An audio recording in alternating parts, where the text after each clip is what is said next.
বন্ধুরা, তোমরা প্রথমে এই ভিডিওটি দেখো, তারপর এর কিছু আমরা ফানি কমেন্টস পড়বো। Let's go. কি তোমার কি হয়েছে বা এ হয়েছে কেন? ওই টায়ার্ড হয়ে গেছে। গল্পের থেকে ঘুমায়নি ভালো আগের দিন থেকে। তুমি আমার থেকে আগের দিনে 3 ঘন্টা বেশি ঘুমিয়েছো, আজকে 2 ঘন্টা বেশি ঘুমিয়েছো। তুমি কি করে জানলে? আমি কি করে জানলাম? আমি জানি না। ফোন করেছিলে? তবে ফোন করিনি তো।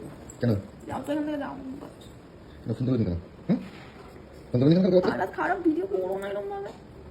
সরো না একটু সাইডে। ওঠ ওঠ ওঠ ওঠ ওঠ ওঠ ওঠ ওঠ। লোকজন আছে এখনই আমার ঘুম পাচ্ছে। মেকআপ করতে 4 ঘন্টা লাগবে। ওঠ। तो चलिए शुरू करते हैं। তো তুমি ওষুধ দিয়ে দাও, তোমার কাছে তো ভালো ওষুধ আছে দাদা।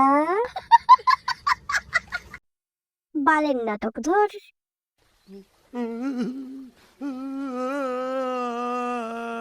দাদা মনে হয় একটু বেশি চাপ দিয়েছে, ওর জন্য ঘুমোতেই পারেনি। क्या बात है सर, क्या बात है सर, क्या बात, ये बात है। মনে হচ্ছে এরাও কিছুদিন পর বাবাই বাবাই শুরু করে দেবে। বাবা গো বাবাই বাবাই